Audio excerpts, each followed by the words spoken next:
Hello everyone, and welcome back to the channel. Now, I know it's been like 2 weeks since I last posted. Just starting college, or like getting into the the meat of the work here. So I've just been really busy the past couple weeks. I've been trying to get scripts out for videos, but it's just been a long, winding road of doing work. So now I'm able to record, and hopefully this will be coming out soon after I'm recording this, so let's hope. But also, I do want to thank you guys for 300 subscribers. That was a big milestone for the channel. And yeah, again, we're never stopping. We're continuing the grind, and hopefully hitting that 400 mark soon. Because I think we were in the 200s for around like 6 months. So I mean, the channel is just doing great. I want to thank you all for supporting it to the fullest extent. But yeah, without further ado, let's get into your scheduled programming.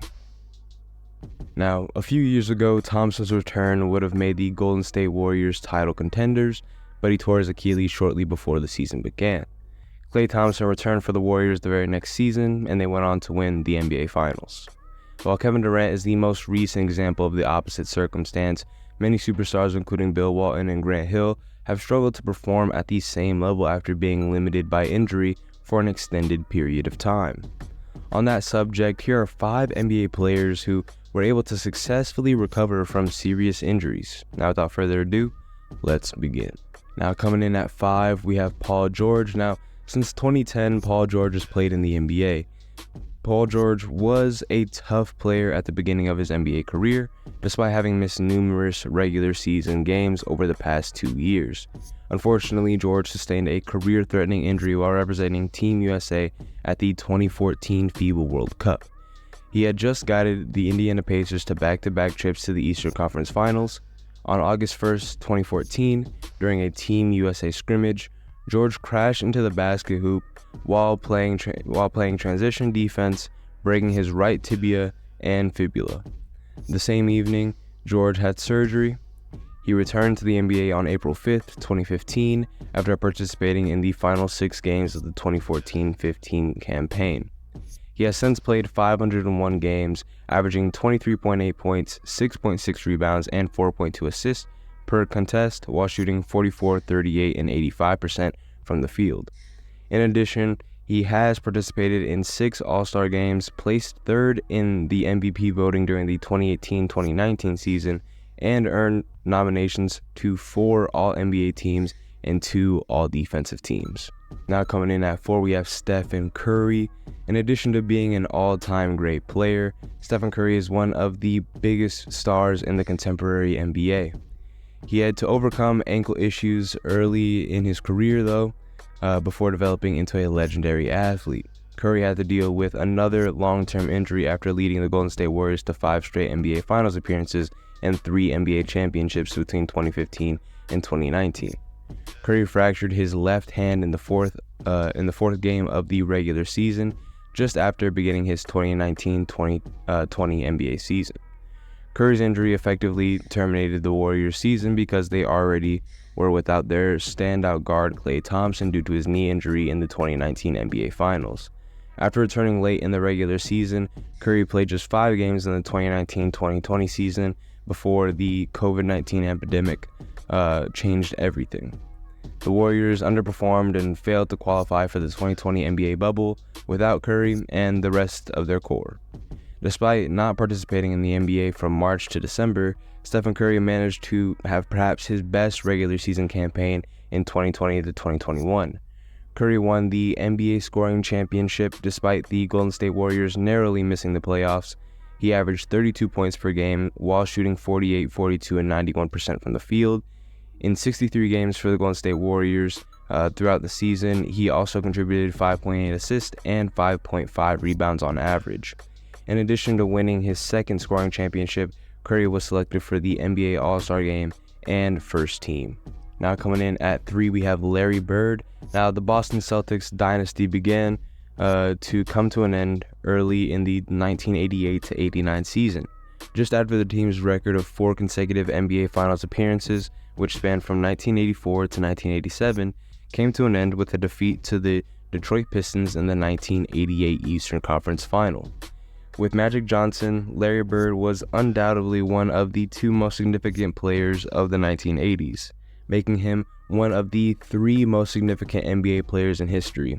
While Larry Bird's career was quite brief, Bird didn't have a long career since physical fitness wasn't at the level it is now, and he was already 23 years old during his debut season.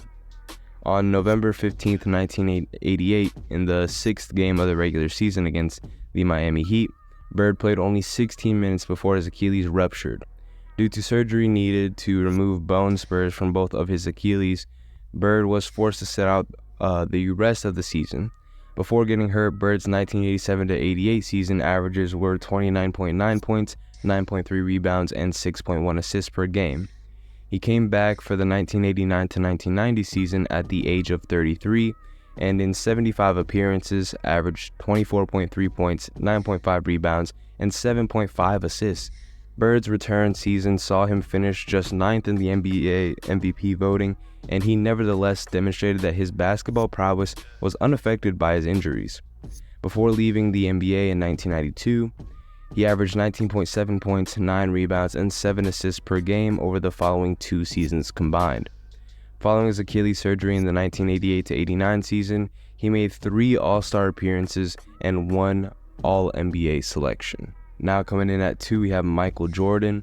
In his second season with the Chicago Bulls, Michael Jordan suffered the sole significant injury of his NBA career.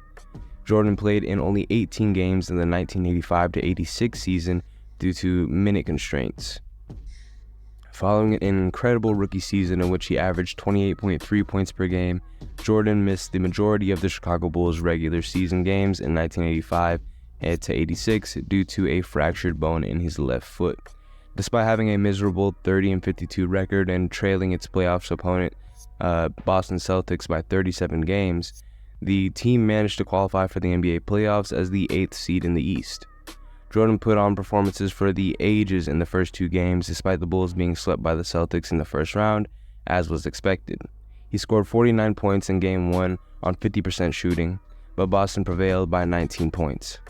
With 22 of his 41 field goals made in Game 2, Jordan produced one of the most memorable performances. He set a postseason record with 63 points. He played 53 minutes in the double overtime game and added 6 assists, 5 rebounds, 3 steals, and 2 blocks, but Boston once again managed to scrape out a victory. Jordan's comeback was unquestionably successful, even though he was unable to help the Bulls defeat one of the greatest teams in NBA history, if not the greatest in this game. There is no doubting that Jordan's foot problem was simply a minor hiccup in his remarkable career, given that nearly all of the major accomplishments on his resume occurred years after his injury in 1985. Among many other honors, he won 6 NBA championships and an equal number of MVP medals in the finals. Now coming in at number 1, I have Kevin Durant. Now the only basketball player on my list who recovered well from a protracted injury is Kevin Durant. Few, however, anticipated that Durant's comeback would be as successful as it really was in the 2020-21 NBA season at the age of 32. It was impossible to tell that KD had missed more than a year and a half of play since he appeared to be a player who was completely rested and who could do no wrong on the court. Even when Kevin Durant was out due to an Achilles tear sustained in the 2019 NBA Finals, the voices proclaiming him the greatest player in the league today were audible. Many were eagerly anticipating Durant's comeback with the Brooklyn Nets after an entire season away, and he swiftly proved his greatness. Durant averaged 26.9 points, 7.1 rebounds, and 5.6 assists per game with a 53-45-88 shooting split in the 72-game regular season. While only appearing in 35 games then, he had a stellar run in the NBA playoffs up until the second round, when the Milwaukee Bucks, the eventual champions, eliminated the Brooklyn Nets. Durant played 2 historically significant games against the Bucks, scoring 49 points in Game 5 with just 23 field goal attempts and 17 rebounds and 10 assists.